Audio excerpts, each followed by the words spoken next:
and I was so mad I went to go watch the Clipper game, which Dave knows is like the ultimate sign of I will sit there and I will watch as much as I've referenced it as like a traumatic experience.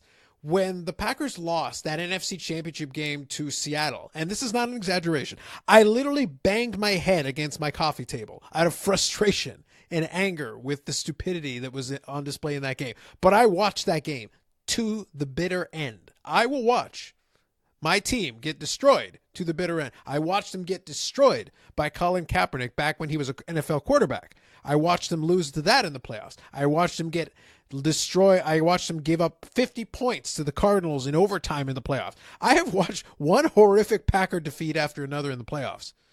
Watched one after another and watched it to the bitter end. And watching them get destroyed by the San Francisco 49ers this year in a regular season game was a bridge too far and led me to watch NBA regular season basketball, which I do not do. That's how you know you're in trouble.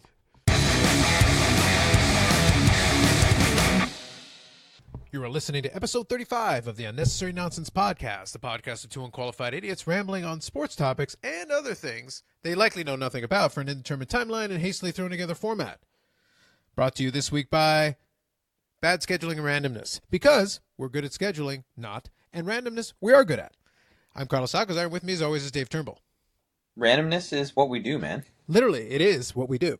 So and recording lost episodes, which may or may never ever see the light of day. Absolutely. This is take 3 of episode 35. Part of the reason for that is actually what I wanted to address right off the top. There's been a little bit of inconsistency as far as the uploading of the podcast the last little while, and I want to kind of resolve that. And David and I had a little bit of a chat about it. And part of the problem, I think, is that we came into it with the idea, 35 episodes in, we came into it with the idea of wanting to talk about sports, which frankly we still do, and we still intend to. But I really wanted to embrace the unnecessary nonsense part of it, because the truth is, when you're trying to talk about sports, you can do it, no problem. But the reality is, if you end up talking about sports, you're in a very crowded marketplace with a lot of other podcasts that talk about sports as well, but they have the one advantage where I think they have a dedicated editor, where unfortunately we don't. Unfortunately, we have me, which means whatever length of time that our podcast goes, I have to edit it and replay it over and over again, which is not exactly my line of work. However, the reality is by the time I get around to editing it, if we're talking about something that's going to happen Sunday and I upload the podcast on Tuesday, it's already dated by the time you even hit play. And that's not something we wanted to do. That doesn't mean we're not going to talk about stuff, but we're going to acknowledge the passage of time. We're going to do a little bit less time lording and a little bit more acknowledging it. Plus, I want to talk about other sports adjacent stuff, plus things that are going on. It's a little bit more fun that way, and it also means that there'll be some more stuff that'll be a little more pertinent. Some of it you may be interested in, some of it not, but we'll see. But there will always be at the core of everything a sports element, because frankly, that's really what the whole thing started with. Does that sound fair? It does. Good stuff. So with that said, I got my drink. Dave's got his drink. Let's get into some episode 35. So we do have a couple of news and notes related to it. And one of the wonderful things, and I'll include the link in the show notes, so we're back to good old-fashioned show notes with a couple of links. It won't be a lot, but there is a couple of links in there. Dave brought in from Bar Down from TSN, there was a monstrosity, a beast, a horror that was to the visual eyes of a PK Subban, kind of merged jersey thing. I have some thoughts about this, but do you want to lead it off by explaining what happened there? Well, yeah. So as I think the listeners do as well, that I'm a huge PK Subban fan. That is a fact. I don't know about that. A real PK Subban fan would follow him to New Jersey, or his 87th team, whatever that is, or, a team in the KHL, or wherever PK Subban ends up next. Fair enough. Actually, you know what? If you went to the KHL, I would probably get a PK Subban KHL jersey. As you should, frankly. Because I don't have one, and I don't follow the KHL. So, hey, if you want to get people like me into the KHL, that's how you do it. At that point, you would get the KHL stream package. And if not, I would make you. So, here's the thing. I don't have a huge issue most of the time with people who decide to, take two jerseys, cut them in half, and sew them together. I do. It's stupid. But I mean, I think it's dumb. I agree with you. I don't think it looks good, but I don't have an issue with it. But what I do have is an issue with this guy who combined 3 jerseys together and did not do it well. So he's taken a Nashville Predators jersey, a Montreal Canadiens jersey, and New Jersey Devils jersey, which is the three teams that PK Subban has played for. Now, I would love to if he actually also mashed in a Hamilton Bulldogs jersey, just for good measure for his AHL team that he played on. And hey, why not like get some OHL? If you're going all the way, you might as well go for his junior A team too. But I digress. It looks probably the worst example of a jersey that I've ever seen that's done this. And the reason is not because it's got parts of each jersey. It's because it almost has too much of every jersey. And therefore it's like, what's the point? And if you can clearly, like, you have the Predator logo, like, fully, I think you have the New Jersey Devils logo, you have part of the C. It just, I don't know. It's a failed attempt at this, where most things at combining jerseys are failed attempts. I think one of the keys is, and by the way, as we describe this jersey, the best thing to do, I would say, is to click that link, if you can, in whatever podcast format you're doing. If you're able to, click the link that we include in the show notes, because it'll help. Being able to visually see it will really help, hammer home the point that we're trying to make. I think the biggest mistake in this, I've seen the dual jersey done well. Even though I don't think it's a good idea, I think it's kind of dumb, I think you can pull off the two. When you try to bring in the third, I think he basically just slapped a New Jersey Devil logo at the bottom. It was almost like a afterthought. It was haphazard at best. And if we want to get from a quote unquote artistic standpoint, it's just dumb as hell. That's really what it came down to. It was just silly. Yeah, I think one of the funny things though is that the guy who did it is very clearly proud of what he's created. Oh yes. Listen, if you're going to create something truly heinous and hideous, an abomination, something that should never be seen by human beings' eyes, you better be proud of it, because you put it on social media for people to watch, to look at, ridicule. It's just bad, and whatever. At least he's passionate, and at least I can say comfortably he's a bigger PK Subban fan than other members of this podcast. When we decided we were going to talk about this, I didn't realize it was going to turn into you dissing me because of my abandoning of PK Subban. I love that you were about to say alleged fandom of PK Subban. Even you, secretly, deep down inside, are like, it's debatable, question mark. No, man, I loved PK when he was with the Hamilton Bulldogs. That's where I first became a PK fan. I loved PK when he was with Montreal, and I loved him when he was with Nashville. But I've never been a fan of New Jersey. And for some reason, I just couldn't do it. I still like PK Subban, but I'm not getting a Devils jersey. I have a Canadiens jersey, I have a Nashville Predators jersey, but I'm not doing it with New Jersey. I'm just not, unless of course you somehow convince me to, or I get one at the card show. But that's another story. No, you have to do it. If the guy at the card show is selling PK Subban jerseys the next time I go, that's another conversation. We'll make this happen, because it's the right thing to do. I have actually been kind of lazy and tardy about this. Now, mind you, I think part of the problem, because I'll say, I collect Mike Modano memorabilia and cards and all kinds of things. And the thing is, from my perspective, I've got a Mike Modano 2000 All-Star jersey, which I bought many years ago. And I've got, a Dallas jersey, obviously, autographed. And I have the 2000 All-Star one I didn't get autographed, but it would have been pretty sweet if I did. But I also had a Minnesota North Stars Modano jersey, which I also have autographed. I got that autographed in person, which is pretty sweet. But the thing is, I've gone through a bunch of different ones that I have. Now, in fairness, I think part of the problem is that I don't wear the jerseys anymore. Like, the 2000 All-Star one was probably the one that I wore the most.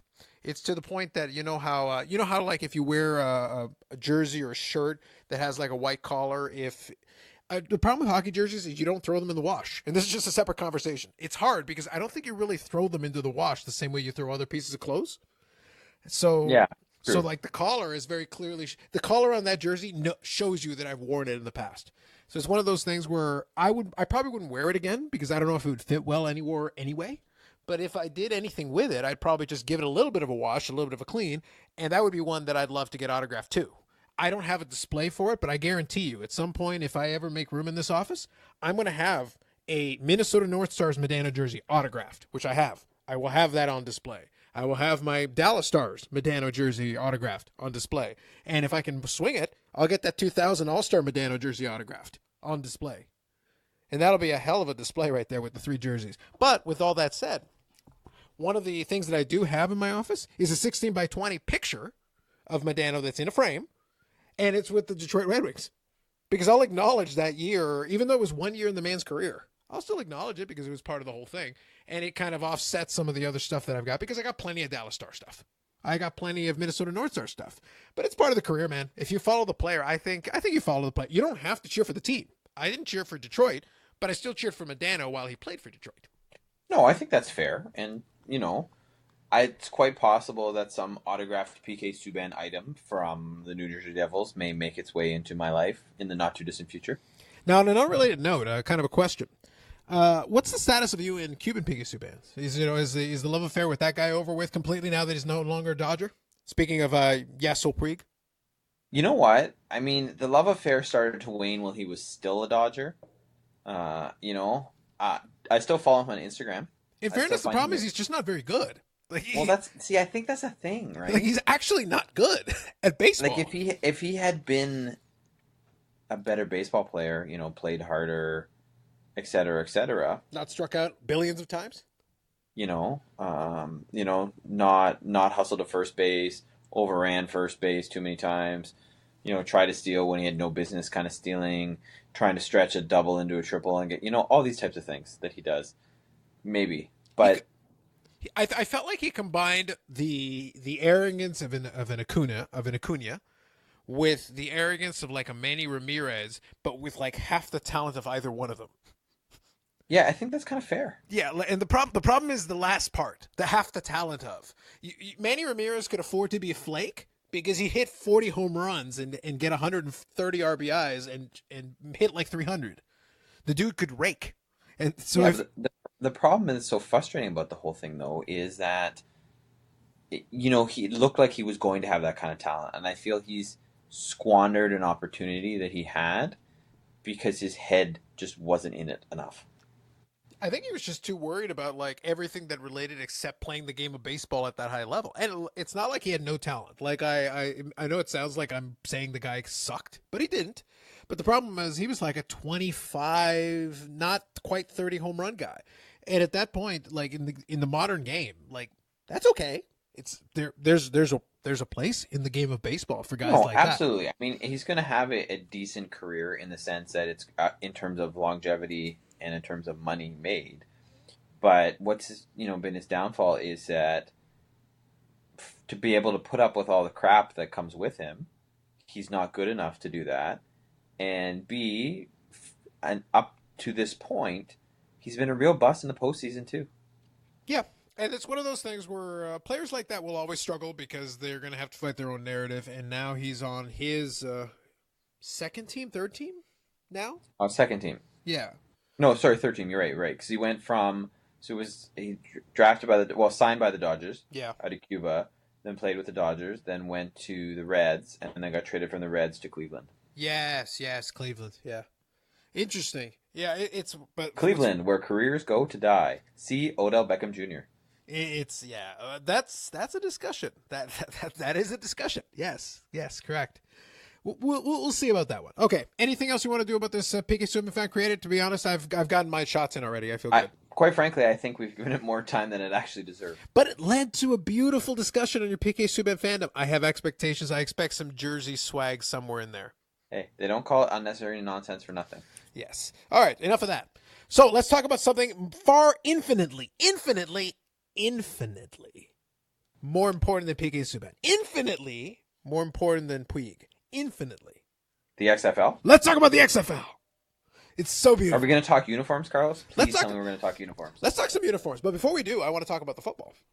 So I put in the link in the description for the little hype video for the football. It was hilarious to me. It's not long. It's like 2 minutes long. So if any of you want to check it out, it's literally like 2 minutes. It's not. It's a well-made video too. It is a well-made video. It is a well-made video. That's why I say it's a hype video for the football.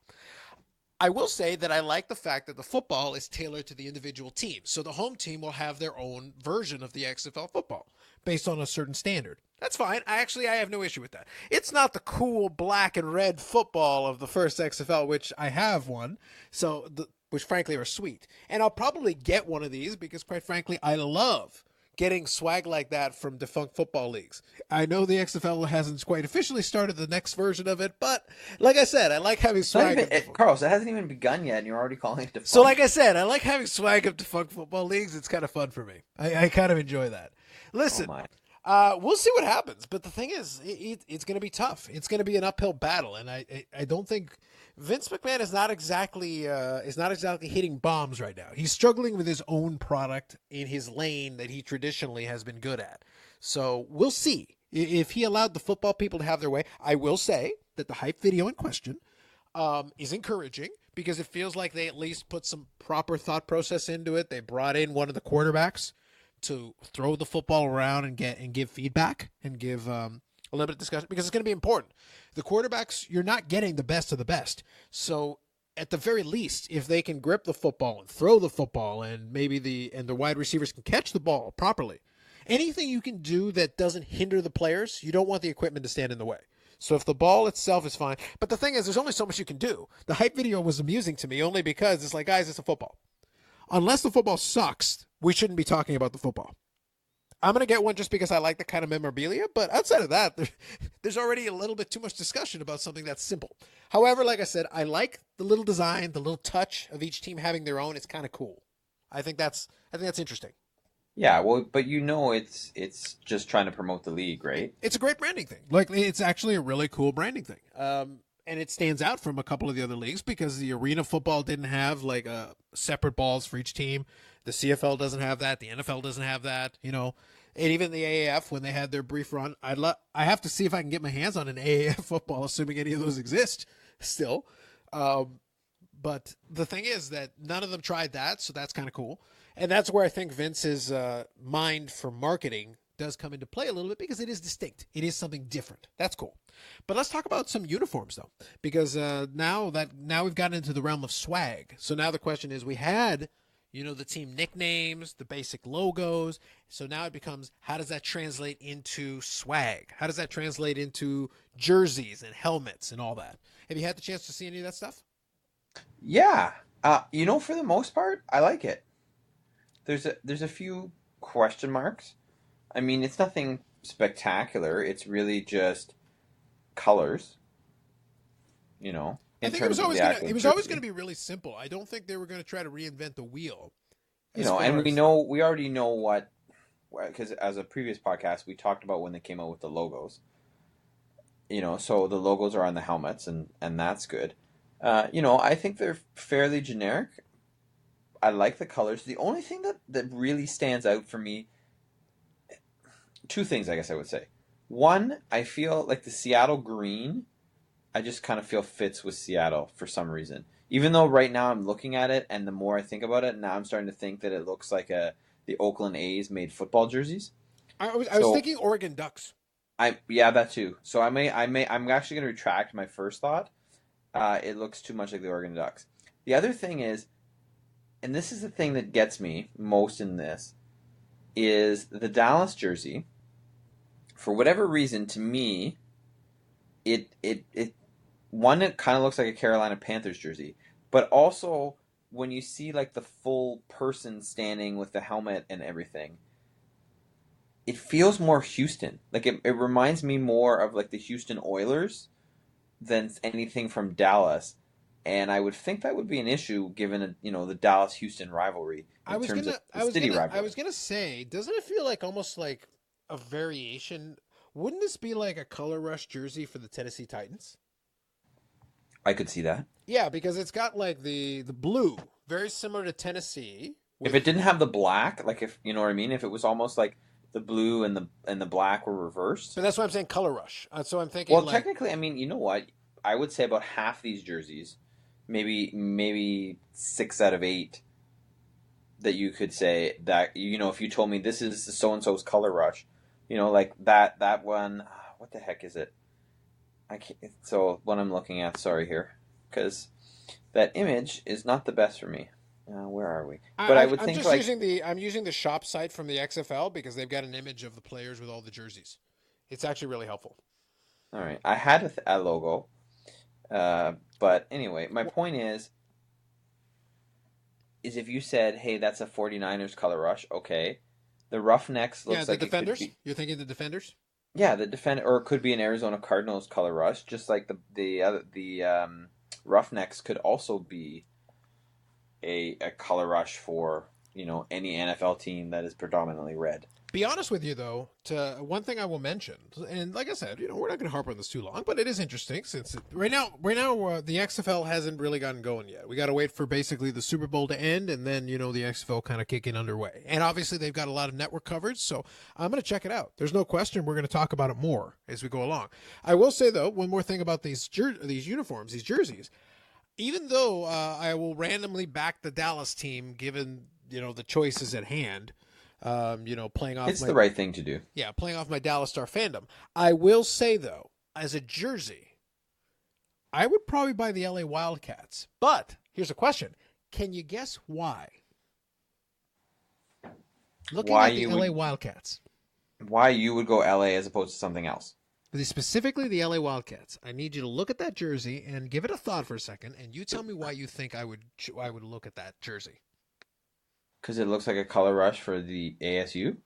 No, I was thinking more along the lines of it looks similar. It's not exactly the same.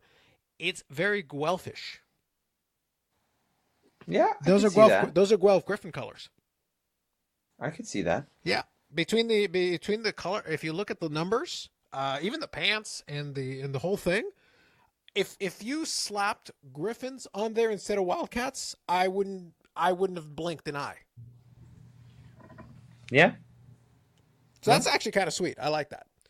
And the Dragons, the Seattle Dragons is it Seattle Dragons? No. Yes, my adopted XFL team. Yeah. So the Seattle Dragons, though, I like that. It's like a dark blue, like a navy blue. It's not bad. I actually think it's all right. The Gladiators, though, look vaguely, red blackish, which is hilarious. Yes, they do. But I will say, like, for me personally, just from an alma mater standpoint, I like that LA Wildcats. Even though the logo is so generic, I like the jersey. The jersey with the color scheme actually looks pretty good. All the jerseys for anybody looking at the shop are all number 20 for the year 2020 when the league starts, blah, blah, blah. We'll see if it has staying power. I know that Vince has enough pockets to be able to hold it in there for a season or two. We'll see if his patience holds out beyond that point. I still think there is a world in which spring football can work. I just don't trust Vince McMahon. Like, I have no reason to trust this man. But I'll get a little swag in there because, quite frankly, some of this stuff will be entertaining. And if nothing else, it'll be a good conversation piece if nothing comes of it. It'll be kind of an interesting footnote. And I wouldn't mind picking up a couple of mini helmets for some of these teams as well. Yeah. And you will also enjoy whatever football you can get. Yeah. No, listen, I love me some football, and I have no issue seeing some football in the spring. I would be thrilled. I would love for them to do well because then at least we'll get spring football. That would be all right. I'd be cool with that. Roger. Yeah, so that's just my opinion as far as that piece is concerned. So those are kind of little side conversations and side thoughts we have. Any other things you want to throw in there? Well, I would like to continue with a pretentious cross-country running report, if you will. Oh, my God. All right. Pretentious cross-country running report with Dave Turnbull. Do it. CONCACAF. Oh, everyone hit your bingo. Hit your bingo cards. We got the CONCACAF. What do you got? Well, my thing here is, so it's weird. In order for Canada to have the best chance to qualify for the 2022 World Cup, they have to be when they make the group. So I think it's in June of 2020. They have to be ranked in the top 6 of CONCACAF. And I believe right now they are 7th. And the thing was, in October, there was all this hype because Canada beat the United States 2-0 at home in Toronto. And it was like, the United States is on their way down. They're really getting bad. Canada's really on the rise up. And then they played again in November in Orlando, and the United States won 4-0.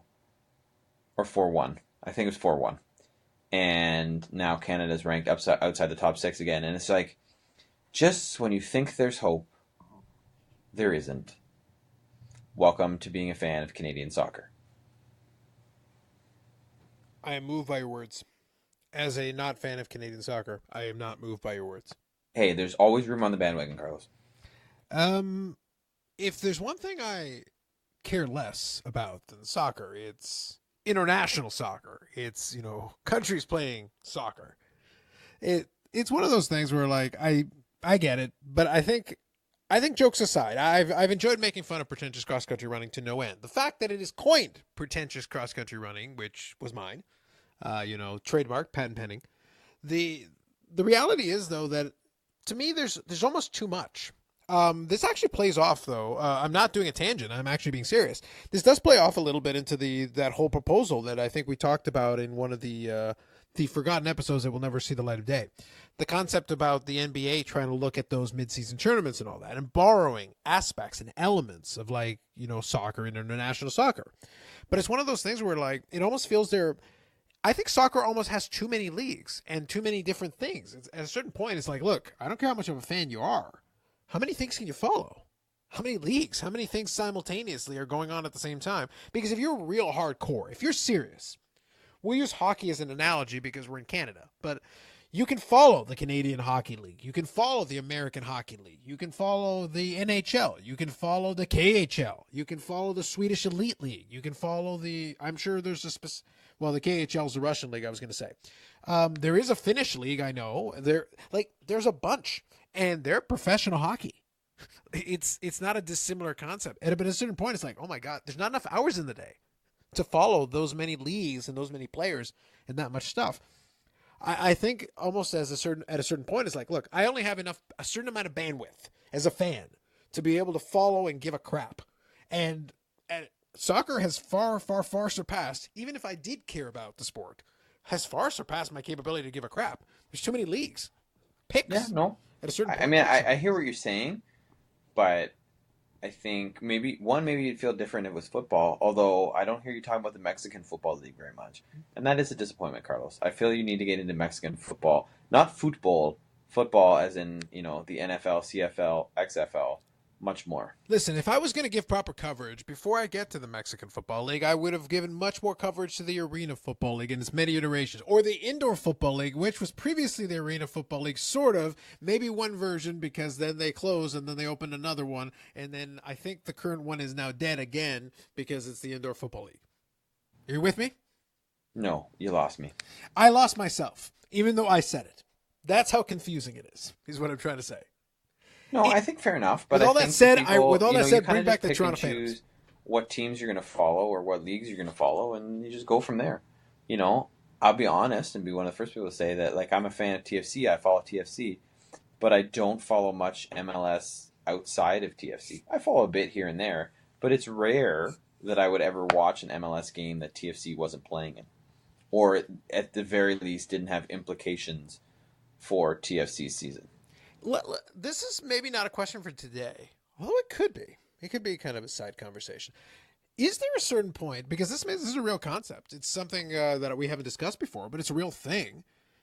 Is there a real limit to sports fandom bandwidth? Is there a certain point where it's like, yeah, I want to watch this stuff, but I've run out of gas. I can't do it, even as much as I'd like to. I'll use myself as an example. I'm a very passionate baseball fan, but Major League Baseball turns me off at times. And I've had this discussion with Dave off the podcast before. I still love baseball passionately. Dave knows that I love baseball. But I love baseball, the game of baseball. Major League Baseball, sometimes I can take or leave. In the playoffs, I get back into it full speed ahead. But during the regular season, I struggle at times. There was a stretch of time in my life where I went to 5, 10, 15, 20 Jays games a year for decades. I've been to hundreds of Blue Jay games. Hundreds. The last couple of years, literally the last 2 or 3 years, I think I've been to like 2 games in like the last 3 years. Which for me is unheard of. That breaks like a stretch of time where I went to a ton of games. And part of it is just frustration with the product, because I'm not even talking about the team playing well or playing badly. What I'm actually talking about is the sport itself is painful to watch live. I'm sitting there doing my thing, but at the same time, what's actually happening is I'm sitting there watching a commercial break. And as a person who paid money for a ticket, I don't want to watch a commercial break. And then when I'm watching it on TV, fine, I'll watch it on TV. But as soon as the commercial hits, then I do this. I start playing with my phone. I start looking at Instagram or YouTube or Twitter or whatever because I'm not watching these commercials. The product that I'm being presented with is not great. But by contrast to all of that, we go watch the team in Buffalo. We go watch the Bisons. That is phenomenal. And it's quite fun. That is phenomenal. It's a great stadium. It's a great environment. The ticket price is fair, and I get to watch some baseball. That's all I want. And we've been to a game where we've watched inter-county baseball. This is semi-professional baseball in Canada. And you know what? That's fun. I like watching it. Well, that's only fun because they have tire races. But No, that is fun because I love baseball. The tire races are where we have fun because Oaks actually beat you at an athletic endeavor. For God's sake, no one loses to Ogilvy in an athletic endeavor. In my defense, and will always be my defense, I was wearing flip-flops.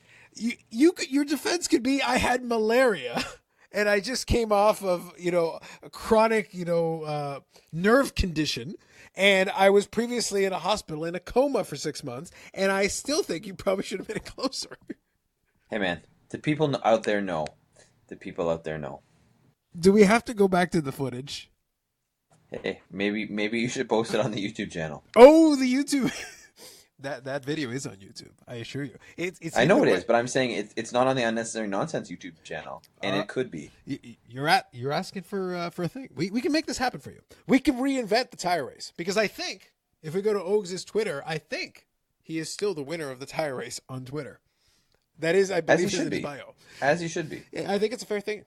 No, that's fair. But the thing is, there is a certain point. Jokes aside, there is a certain point of saturation because I follow baseball. And I follow my football team, and I'll watch a little bit of hockey. Hockey I struggle with as well, not for the same reason. Hockey I struggle with just because I find it difficult to identify with my team. I think that's a different struggle, like a different conversation. Sometimes you can follow a team for a long time, and it just gets hard after a while. You're like, what am I supposed to get excited about here?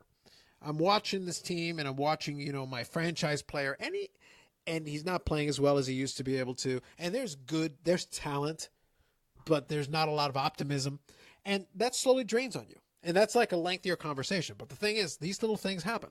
But then at a certain point, you keep going like, all right, we got the XFL coming up. We got that happening.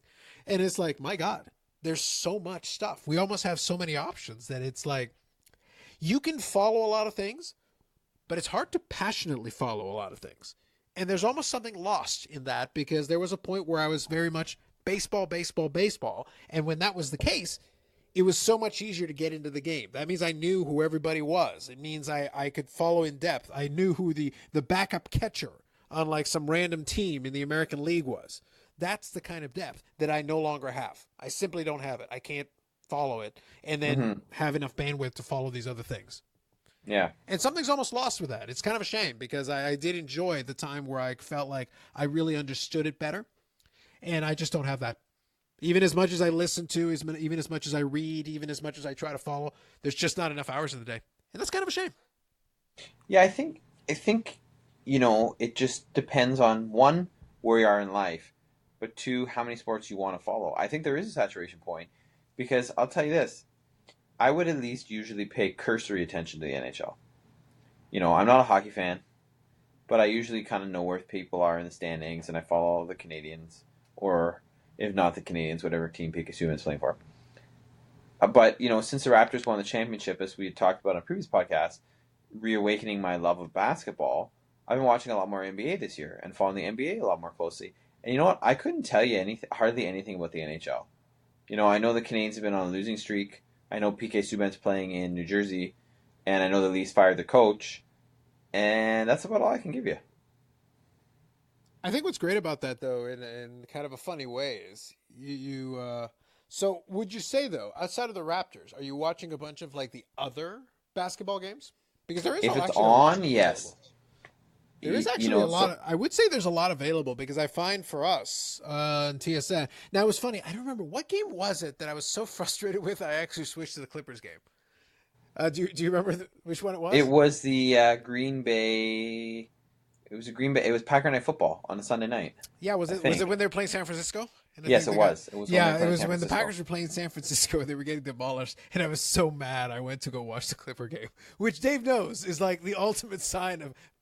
I will sit there and I will watch as much as I've referenced it as like a traumatic experience, when the Packers lost that NFC Championship game to Seattle, and this is not an exaggeration, I literally banged my head against my coffee table out of frustration and anger with the stupidity that was on display in that game. But I watched that game to the bitter end. I will watch my team get destroyed to the bitter end. I watched them get destroyed by Colin Kaepernick back when he was an NFL quarterback. I watched them lose to that in the playoffs. I watched them get destroyed. I watched them give up 50 points to the Cardinals in overtime in the playoffs. I have watched one horrific Packer defeat after another in the playoffs. Watched one after another and watched it to the bitter end. And watching them get destroyed by the San Francisco 49ers this year in a regular season game was a bridge too far and led me to watch NBA regular season basketball, which I do not do. That's how you know you're in trouble. Yeah, like I was just so mad. It was just funny. Now, mind you, the Clipper game was fine. Like it was a blowout, though. Let's be honest with you. I did watch, and we can talk about this for a second. Did you get a chance to catch any highlights of that game where Houston technically got screwed out of a dunk from James Harden and then lost in double overtime to the Spurs? That was No, like this I past heard week. about it, but I have not seen it. I did. And just as a sidebar, my hashtag multi-screen life right now includes this podcast and the Clipper game. Hey, listen, you got to do it. Are the Clippers playing the Raptors? Who are they playing? They're playing the Milwaukee Bucks. Oh, that's actually not a bad matchup. Is Kawhi Leonard actually playing? You know what? I couldn't tell you right now, but I can tell you that the Bucks are winning, and it's in the second quarter. Fair enough, but we need a status update if Kawhi is playing or if there's load management happening. Because Giannis and Kawhi is a good matchup. That'd be I will get you that update before the podcast is done. This is very important. I need this information. So anyway, no, bottom line, long story short, I did actually watch that Houston. I was watching something else, and then I tuned in to the Houston Spurs game late. I caught it in the fourth quarter. Now here's the thing.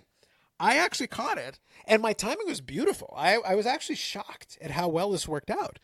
I got there before. Yes, Kawhi Leonard's playing. Oh, good. That's good, because that's actually a compelling matchup. That's interesting. And so is Paul George. Sweet. What channel is that on? TSN. Oh, okay, so it's on TSN. On one. Fair enough. I might throw it on here after. But I got the Pac-12 championship going on, and by the way, Oregon is beating Utah 10-0. Dun dun dun. National championship implications. Anyway, so Utah is ranked number 5, so it is kind of important that they probably win this game. They probably should if they intend to actually make it into the playoff. You know, they're just on that fringe. You never know. But with all that said, I actually caught that game. And as I was watching that game, I watched Houston slowly, the lead started to slowly fade away. And then James Harden actually had that dunk that was called off. It was a weird sequence, though. Like, the dunk was obviously 2 points. And then it became this whole debate. And then the whole thing was going on with Mike D'Antoni and the referees. And it just didn't lead to anything. And in the end, it didn't count. And then Houston proceeded to absolutely torch themselves. They just couldn't get back into any kind of a rhythm. And then San Antonio got themselves back into the game. Got into overtime. Houston had a chance to win there too. They hung in there. And finally San Antonio won that game. Which leads kind of to an interesting thing where while I haven't been watching a ton of NBA, I do know that James Harden is killing it as far as scoring this year. Like he's putting together a historic type season. But with all that said, I still don't trust Houston. You know, Russell Westbrook and James Harden are not. It's one of those things where like, and this year it feels wide open. Like the Lakers are playing phenomenally well. The Clippers on paper have a lot of great talent, but I don't see a reason why Houston couldn't be up there. But they have to be a lot more consistent, and they can't just lose because they get distracted by something stupid. Yeah. So it's one of those things, as vaunted an NBA analyst as I am, as you well know, I can tell you just by the eye test that team is struggling to stay focused, and it's really dumb. It's actually kind of hilarious. Yeah, no, Houston is one of those teams where it's, you know, every year they should be a lot better than they are, and they just aren't. But they're just so talented. It's stupid how talented they are, and they should be better. It's weird. Anyway, yeah, it's a roster that has championship caliber talent. Yeah, at this point, they really should be better. And it's one of those things where, now, mind you, when you get to the playoffs, anything can happen. But I don't know if the mental fortitude of that team is. It's not talent, it's mental fortitude. I don't know if it's there. And Oregon just scored to make it 16-0. Mm-hmm. And the Ducks going to be doing more push-ups. Tisk, tisk, tisk. Anyway, that's my little bit of NBA talk. All right, you want to get to the main topic, or you got anything else you want to throw out there? No, I'm good for the main topic. All righty, main topic it is. We're going to talk about when it is a good idea to fire coaches. Answer when they suck. And thank you for listening. Yeah, I just thought I would throw that in there. But no, we'll elaborate further. There is a philosophical argument to be made. I think the examples you used, so you got Arsenal, which I don't care about, and then you got the Dallas Cowboys, which is far more entertaining. So let's start off with the Cowboys. Go ahead. And I would like to make a brief sidebar here. There's a specific reason that I put the Dallas Cowboys on the list. And it's not because they are currently thinking about firing their head coach. Or, spoiler alert, they may have fired their head coach by the time this goes to air. But it's because that conversation has been happening about the Dallas Cowboys pretty much since Jason Garrett got hired. Every year, there's been we should fire him, and then he doesn't get fired. Or we think he's going to get fired this year. And Jerry Jones keeps not firing him. And so, I'm not convinced that he actually will get fired this year, even though he probably should, based on, how coaches are hired and fired in the NFL. Almost 0% chance. Like, the thing is, for better or worse, I genuinely think that Jerry Jones has basically cast his lot with that already. If he had wanted to fire him, there have been ample opportunities after they got destroyed by New England, after they got beaten up by Buffalo, for God's sake. Buffalo is 9-3. Ladies and gentlemen, let me repeat this. The Buffalo Bills, the Bills of Buffalo, the team that we have watched sucked for decades, are 9-3. There is a world, there is an alternate dimension in which the Buffalo Bills could win another game here. The Patriots could lose a game here, and Buffalo and the Patriots would be in a virtual deadlock. There is a universe in which Buffalo could actually win that division, and the Patriots could become a wild card. They could be behind the Buffalo Bills. Let me repeat, they could be behind the Buffalo Bills. Don't panic, but prepare to panic. No, and that's something I wish would happen, but... That would be hysterically funny. I'm not holding my breath. That's a world I want to live in, panic or not. That's a world I want to live in because it would just be funny as hell. But I think one of the other things I think that's interesting about coaching and the decision-making, so I'll give you a couple of examples and why this came to my mind from the world of pretentious cross-country running. And the first example I want to give you is Manchester United, who's had issues since their coach of 26 years, Alex Ferguson, retired. And things have not met with the same success.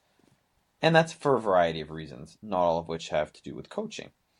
But what happened last season was they had Jose Mourinho, who's a world-renowned coach and who's coached multitude of soccer teams in Europe, was their coach. They weren't doing well, and he got fired. And they put in Ole Gunnar Solskjaer, who is a former player of Manchester United. He's Norwegian. And I say that just because of the name, so people know if they don't know the team. And he got off like gangbusters. I think they won something like 8 in a row, something like that. And people were like, wow, he's amazing. And they gave him the full-time job. And now Manchester United is, sucking again. And it was one of those, he did really well. It was almost like he did really well. They gave him the full-time job, and then he just kind of went over a cliff. Right? So is this the scene from Major League? I don't know if you remember, where the groundskeeper's like, "Oh no, we suck again." Yes, pretty much. I just thought I would bring that in because I really love that movie. It's a great movie. Me happy. Please continue. And the other example is Arsenal, which I put on our plan for the thing because I'm a fan of Arsenal. And Arsenal, again, had a coach. The difference with Arsenal is they'd had a long-time coach, but they weren't doing... They were in the upper echelon of teams, but they weren't really competing to win anything. They were going to finish in the top 5 every year, mostly the top 4, but usually they'd be 4th, occasionally 3rd, If you're lucky, they might get to second, but they were never really challenging for a championship. Now, So help me out here. This is where you can fill in the gap in my ignorance. So, is it a case of which league does Arsenal play in? The Premier League? both Manchester United and Arsenal are in the English Premier League. Okay, the Premier League. Now, is this a case where if you have the best record, you win, or do you play in a playoff? What happens? So, speaking of games and conditions, so for that league, Yes. there's basically within like domestic English football, there are 3 trophies. So if you get the most points, you win, which is the biggest one in the domestic trophy, you win the league. There's no playoffs. And then they have 2 cup tournaments within the season. That's kind of what I thought, actually. That was the reason why I was asking, because I was pretty sure that's the reason why the discussion was happening with that proposed whole NBA idea. They were trying to create this thing. But like I said, I thought in soccer that it wasn't a playoff. I thought it was like you play, and then if you have, like, I guess the most points, then you just win. There you go. You won. Any way you look at it, Carlos, you play to win the game. Hey, listen. That team is, I think, 6-5. So they technically won more than they lost. And they have vaunted coordinator of some ilk or variety, Marvin Lewis. Yeah. Cringe. Glad you're a fan and not me. Anyway, so we Cringe. get back on track with Arsenal. So Arsenal, they fired this guy, and then they got a new guy, and again, did quite well off the bounce, but then kind of slowly was fading away. He got fired 2 games ago. They brought in a former player who's within the academy system as an interim coach, and he has proceeded to tie his first game and lose the second game to vastly inferior opposition, one of which teams is currently in the relegation zone, meaning they could be out of the league and in a lower league next year. So it's kind of like, I think it was the right decision to fire the coach based on the way they're going. But at the same time, if that's what's going to happen once you fire your coach, where you're either maybe going to get a little bit worse or nothing's going to change, what's the point? Okay, can I interject here and get to the actual question you were asking earlier, based on what you just said about whether it's a good idea to fire coaches? Yes, sir. Okay, so let's use your example here. For me, you fire a coach, number one, if they're so incompetent that they're actually costing the team games. If they're so bad at their job that... So why does Andy Reid still have a job? Because Andy Reid actually wins football games in the regular season. It's in the playoffs where he sucks. And it's not even that he sucks generally coaching football. It's that he sucks at certain specific things. I actually could make Andy Reid the greatest coach of all time if I did nothing more than hire someone whose only job it is to control timeouts. And another person whose job it is to understand when to insert certain plays. Andy Reid is offensively a genius. He actually has a great mind for offensive football. But it's one of those things where Andy Reid would be one of the greatest coaches in the history of the NFL if he could get out of his own way in clock management, because he sucks at it, and in understanding when to shift between aggression and conservatism. He just can't understand when to do it. But if I allow him to just draw plays, he's genius. He's brilliant. Mm-hmm. It's one of those things where he's so good. He would be the greatest offensive coordinator in the world if his job was, basically, to put it in a nutshell, if the man went to, let me think of what would be a good example here. Okay, you know what? As much whining and complaining as Tom Brady's doing about it, and as much as I love making fun of him, if Andy Reid was the offensive coordinator in New England, they would actually be unbeatable. There would be genuinely nothing that anyone could do to stop them, because he could take the garbage that Tom Brady has to throw to, and he could still make it work, because he'd come up with something. Such is his offensive brilliance. But the thing is, as a head coach, you're supposed to be kind of a jack of all trades a little bit. The fact that he's so brilliant offensively is great, but then there's a time and a place. And to be blunt, let's be fair, there's been a little bit of luck involved, because in last year's playoff, Kansas City could very well have won that game if D4 hadn't been offside. It was just a bad decision and a poor execution from one player, a bad penalty at the wrong time. At the worst possible time. Yeah, the worst possible time. The reality is there is no reason. There is a universe, an alternate dimension out there where Kansas City wins that game. And if Kansas City wins that game, let me be blunt. LA was so bad, Kansas City wins the Super Bowl. Andy Reid has a Super Bowl ring right now. Mm-hmm. As much as a lot of other teams, Andy Reid should be going like, we fucked up. We missed a Super Bowl here. We had it. It's the same thing that the New Orleans Saints should be thinking from last year. Like, we had it. The opportunity was there. It was for the taking. Both of those. Can you not remind me about New Orleans in the playoffs the last couple of years, please, Carlos? We have to because they're going to have another chance this year to screw up something else. The point is that there are teams in the last decade who have had a bunch of opportunities, and they're going to be kicking themselves when this decade is over because last year, both Super Bowl teams sucked. Both Super Bowl teams were terrible, and it was a bad game. Like, everything about it was terrible. That was the Super Bowl we boycotted. Yeah. But it would have been better, like, watching the consolation. Like, imagine for a second, if I forget about the Patriots, forget about the Rams. What do you think? Let's put it this way: the Super Bowl actually drew lower ratings than normal. What do you think it would have looked like if I had said, you know what, I'm going to let you two play for the Super Bowl. We're not going to televise it. I'm going to televise the consolation game between Kansas City and New Orleans. Let's pair that. That would have been a good game. And it would have gotten a higher rating, I'm sure. Yeah, like, it would have actually been fun to watch. It would have been two teams that I could actually play. But it is what it is. The thing is that and I've said it a million times, I feel like, but let me repeat myself one more time, just to be clear. The New England Patriots are not great. What they are is very good, and what they are is consistent. Magic word, consistency. Where the New England Patriots stand head and shoulders above a bunch of these other teams, and this is where that Andy Reid thing comes into play, is they don't make the dumb, critical mistake more often than not. They will not beat themselves. You will have to beat them. And if you beat them, you win. Because they're not so good that they can't be beaten. Yes, they can. But the thing is, you have to beat them. They will not do it for you. They will not help you. They will not make it easier for you. If you execute, you will win. If you're better, if you have more talent and you execute, you will crush them. But that's the problem. Plenty of talented teams screw up. Like, they make the critical mistake. Right. But it is true that, coaches that happen to coach talented teams, for the most part, tend to stick around longer than coaches who coach untalented teams or not talented teams. I mean, in another case, look at the New York Knicks. Insert laughter here.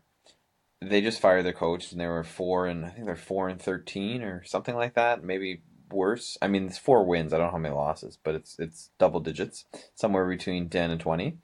And they just fired their head coach. And this is one of the things where, you know what, they're crap. Should they be a little bit better than 4 and whatever?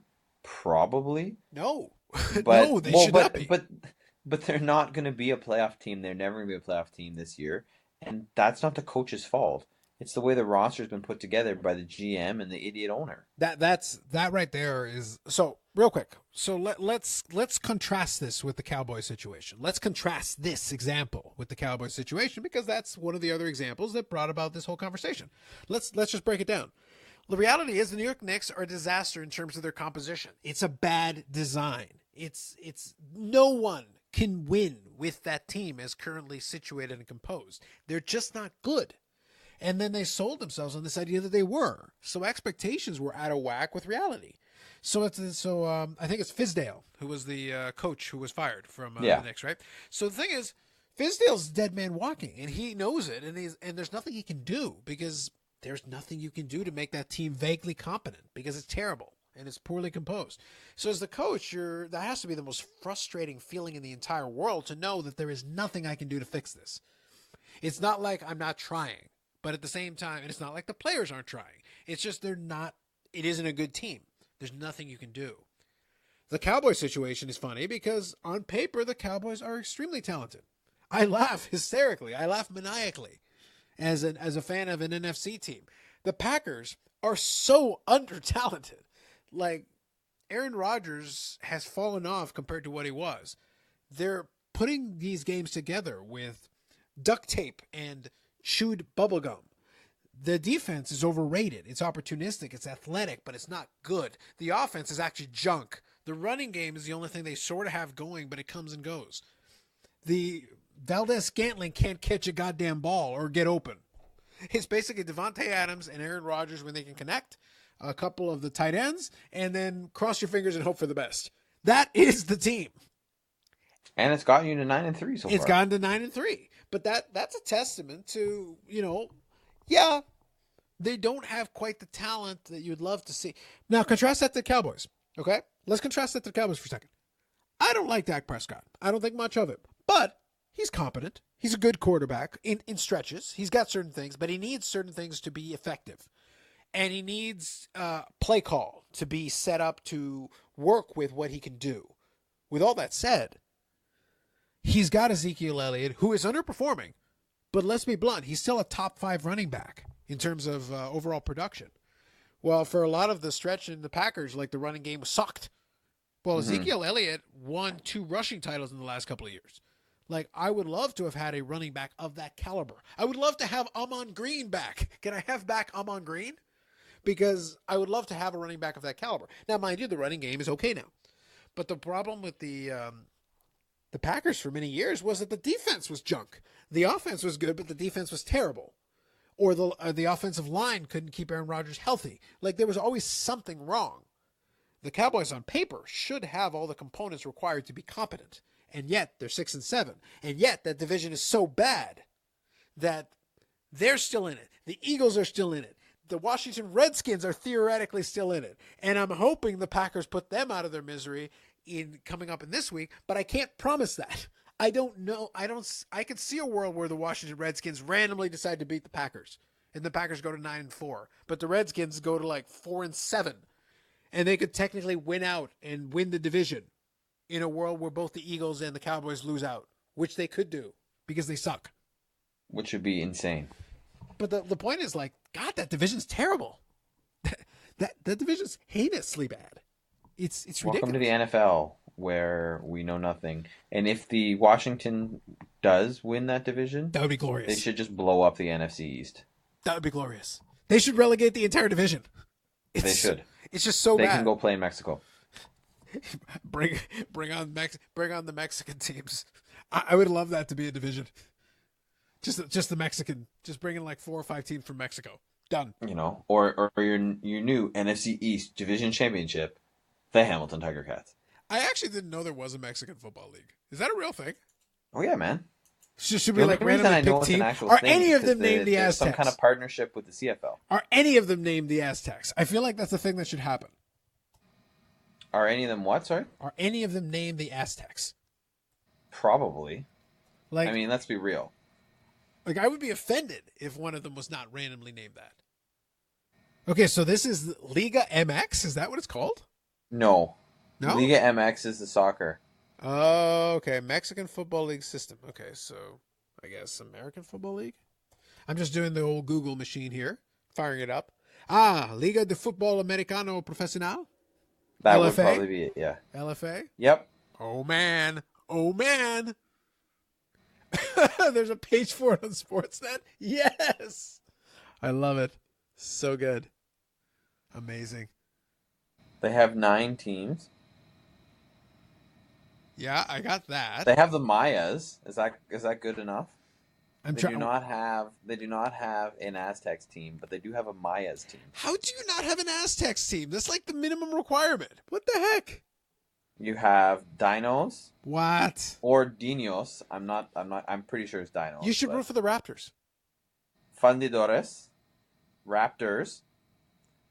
Like, actually, that's a name. Mexicas? Come on, man. That's just lazy. Mexicas? Come on, dude. Pioneros. Arturios. Condors. Mayas.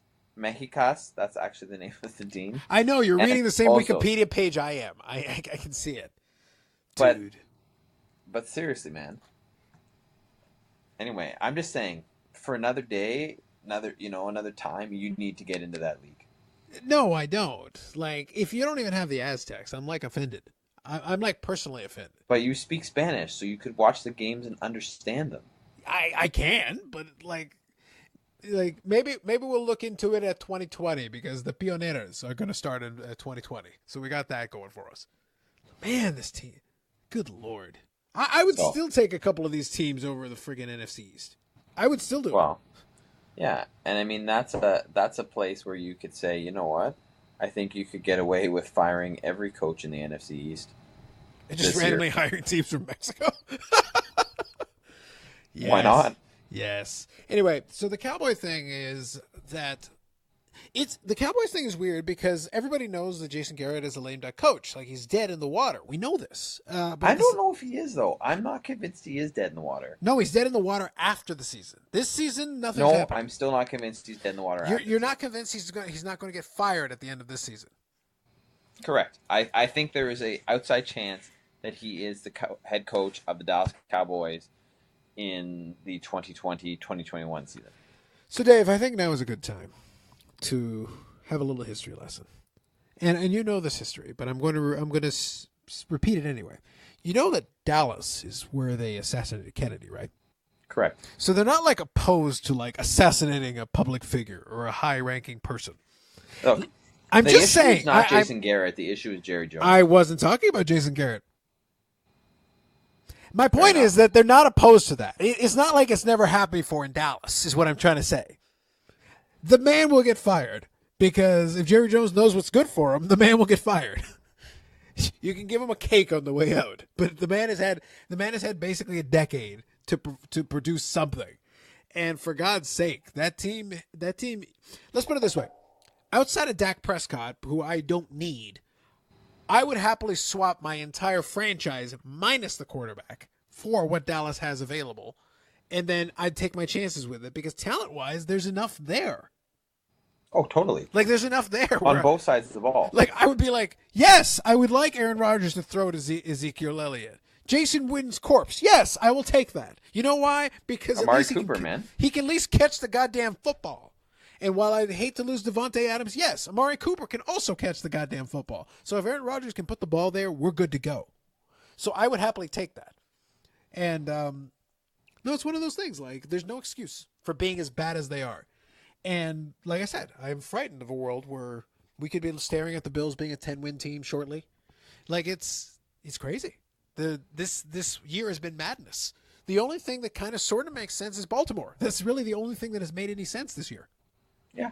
And I mean, you look at, there's some other coaches like that, like Mike Tomlin, Sean Payton, obviously Bill Belichick, and John Harbaugh, who have been coaches of their respective franchises for a long time. Now, Bill Belichick has sustained success, and every year has pretty much been there. But somebody like Sean Payton, somebody like Andy Reid, these are coaches who have sort of been up and down. Right, even Mike Tomlin and Bill Cowher before him, where there was 1, 2, maybe even 3 bad seasons in a row, but they never got fired.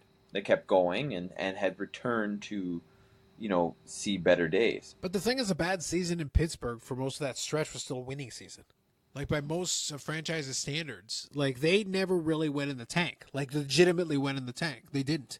For the most part, they've managed to maintain winning football. And this year is interesting because Mike Tomlin technically is, and Bill Simmons has hit on this, so I'm not going to take credit for it. It is a statement that's been made repeatedly, and I think other people have made the statement too.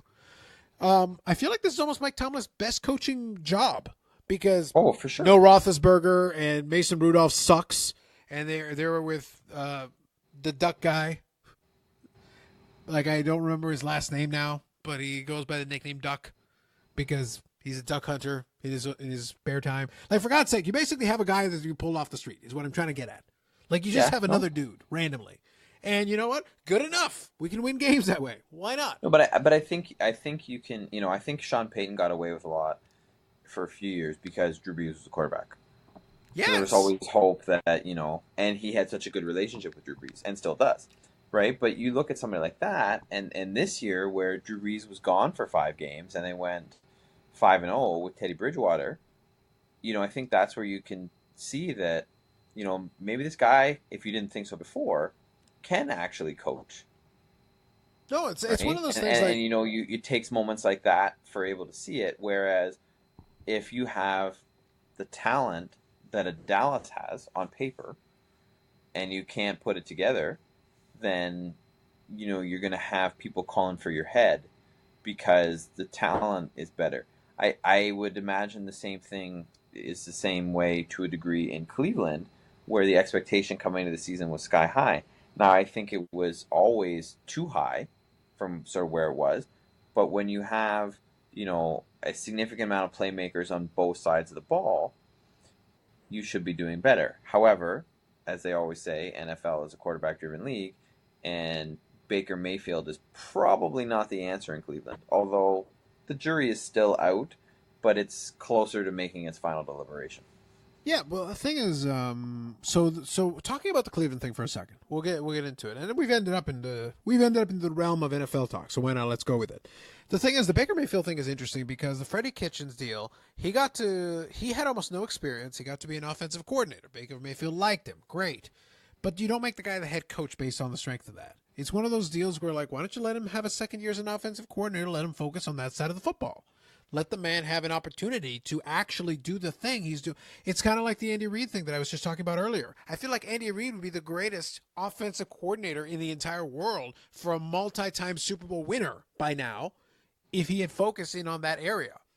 Mm-hmm. He's not a terrible head coach, but it's one of those things where, like, a head coach is a different skill set than an offensive coordinator. I think Andy Reid is a world-class top-tier offensive coordinator, one of the best in the world. Yeah. But as a head coach, he's good. He's good. But the problem is that last little stretch, as I said, the thing that separates the Andy Reid from the Bill Belichick's and those guys is that they understand there's a time and a place. There's a spot. And, the greatest example was in that Super Bowl where Seattle lost to the Patriots, and they probably should have won. And I think it was almost entirely based on Pete Carroll just being outsmarted by Bill Belichick. When the moment came. When the moment came, Pete Carroll blinked and did something stupid that everyone else would be like, why are you doing this? Whereas just Bill Belichick... the ball to Marshawn Lynch. Yeah, but that's the thing. Like, yes, it's the expected move, but it's the expected move for a reason. There's a logic to it. There's a rationale. And the timing of this, the moment in the game, the timing of it, all of it, says you can do this, and if it doesn't work, you still got another play. Well, and sometimes you just have to let your best players be your best players. Yeah, there's a time and a place where you can make this happen. And that's what separates the all-time great coaches from the merely good coaches. Because the merely good coaches might be able to win a Super Bowl if the time is right, if the place is right, if everything falls into place. Yeah. But where the Belichick's separated themselves is that he's consistently in contention. He always has a shot. And the fact that they have a shot means that they're going to win a couple. If you keep trying, you're going to win a couple. And in the Patriots' case, they've won enough coin tosses where it's worked out predominantly in their favor. It could very easily have been 5-4, 4-5, anything like that or less. But they won enough coin tosses. It worked out for them. And these other coaches are not doing that. Jason Garrett is not in that caliber. He has a legitimately talented team that probably should be better, and it's just not going to work under his stewardship. This season is kind of a lost season for them. They may get lucky. They're probably going to win the division merely because it's so bad. But that's more a reflection on the Philadelphia Eagles being garbage than it is on the Cowboys being good. I still hold an outside hope that Washington comes back and wins the whole thing, though. Could you imagine if Dwayne Haskins leads his team to the playoffs? That'd be hilarious. It'd be hilarious. I would love it. That'd be glorious. Now, here's the thing, though. If you're in that stretch and that's what happens. So, then do you start Adrian Peterson or Darius Geis? Because now you have the two of them. Yeah, I mean, lots of permutations, man. Yeah, that'd be kind of funny to see AP in the playoffs now at this stage in his career. It'd be kind of funny, kind of interesting. No, that's fair. I think there's a lot of meat on that bone, and now we're heading into the home stretch. Like right now, it feels like we're reaching into that good part of the season where now each game gets a little bit more interesting. Because now we're closing in on sealing divisions, setting up playoff seedings. Sure. Like we're getting there. We're almost Here's there. Another question, though. When you look at, the list of coaches who may or may not get fired, because they always, make the list, who's on the hot seat. How the hell is Matt Patricia not closer to being fired, if not already having been fired in Detroit? Like, how does that guy, how is he not under threat, or at least not sweating very much? because of his potential job insecurity. I mean, Detroit sucks. They suck. Like a lot. Well, first of all, Detroit always sucks. A lot. Well, this is fair. This is true. I did tell you when I trolled the Detroit Lions fans to their face in their stadium. Yeah. Well, I mean, it's easier when it's the truth. Yeah, but it was in their stadium is the point I'm trying to make. Like, I was physically in Detroit doing this. It's like, I have so much confidence that I am so right that I am going to mock you to your face in your stadium, and there's not a goddamn thing your team can do about it. And you got away with it. Yeah, that's how bad your team is. But, no, the thing is, I don't know, I'm not really sure that Matt Patricia isn't on the hot seat. Maybe he's too stupid to know he's on the hot seat, but like... Well, he may be on the hot seat, but in terms of, the people who are mentioned as, the ones, they're always like, yeah, Matt Patricia maybe is, but probably shouldn't be. And it's like, wait a minute. Who says probably shouldn't be? Who says that? I don't know, like NFL talking heads. I'm going to... Turnbull, I will have this discussion with you, but I need specifics on this. I need to know... Man. I don't have the specifics for you right now. I will call someone out. I don't care. I will go on a tirade and go like, are you stupid? This man sucks. This man is garbage. And this team sucks. And you know what? They would suck pretty much no matter who was here. However, their suck is amplified by his exemplary suck. The point is the level of suck. It's suck squared. It's more suck than was even acceptable under regular Detroit conditions. Do you understand what I'm trying to say? Yes, and that is a fact. Yeah, like it's too much, man. It's too much. And here's the thing. As much as I enjoy teasing the Detroit Lions fans, and it's fun, it really is genuinely enjoyable. They do deserve better. Like, it's not like they haven't suffered for a long... Whatever horrible thing they've done, their penance must be paid by now. The ruins of Detroit, like, have been burning for a long time. Cut them a friggin' break. Just one. But you need to get rid of that. You need to get rid of that head coach. He's terrible. Like, you need to start there. Get rid of that guy. Find somebody competent and start there. And go from there. There you go. And then go from there. There you go. So, that's fair. All right. Anything else there? No, I think that's all I wanted. I think that's all I got. Cool. For the most part, as I said, folks, this is kind of what I'm thinking as far as what the format will be going forward. Like, we're going to go off on some tangents. We're going to have some fun. We're going to do a couple of things. We'll talk about some different stuff, and I want to incorporate different elements of it. Before we go, though, I'm going to do a little shout-out. One of the things that kind of inspired the little modification in the format, one of the things is that it helps that it's not as time-sensitive. Like, we're not referencing as many things that are, like, happening right now. I'm not going to talk about what I'm looking forward to. I will mention that to you right now because, again, timing. Depending on when you check out this podcast, it may have already happened. There may be things, though, that warrant that are a little further down the road, and then I'll reference them as it comes along. We'll play it by ear, and I'll always say when, by the time you hear this podcast, it may have already happened, blah, blah, blah. We'll make reference to it so that you understand what we're doing with it. Because at the time we're recording, it hasn't happened yet. So for us, it's in the future. But for you, it might be in the past. With all that said, though, I do want to shout out a couple of things because I've been falling down the rabbit hole. I've always been a collector of sports memorabilia and sports cards, but I've fallen down the rabbit hole of a lot of the podcasts related to it. And I'll mention two really quickly here. One is the Essential Credentials podcast, which you can find on YouTube. You can check that out. It's mainly talking about like 90s baseball, which is kind of a fun thing because I was around during the time that came out, but it's kind of fun to go back and dig into it. And it's kind of inspired and reinvigorated aspects of my collecting. The other one, though, that's kind of interesting, because I mentioned it to Dave, as kind of a podcast thing, though, in general, is a podcast called House of Jordans. And that one is related still to sports cards, yes, but that one is focusing more on basketball. And here's the thing. I don't collect basketball. I don't really watch a ton of basketball. I watch a little bit here and there, but it's not my main thing. However, with that said, I love the angle they took on it, which is, now if you do check out that podcast, what you're going to see, and what might frighten you a little bit, is the runtime on some of those episodes. There are episodes where they legitimately go over 4 hours. But the thing I like about it, to be honest with you, is that it really does feel like a free-flowing conversation, and it's a discussion. What they do, though, is they go into a deep dive into kind of the economics and specifically the thought process that leads into the market. So they're really taking an analytical stance on it. And if you're interested in business, if you're interested in kind of the world of collectibles and how those things relate, there is something in there for you.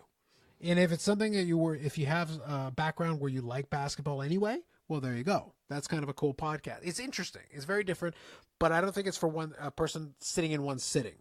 and this is a conversation for another day, but it's something that I will mention to you. When I listen to podcasts, I'm not listening to them in regular time. Maybe this is something that's a little unusual to me. I don't know if this is the same for you, Dave.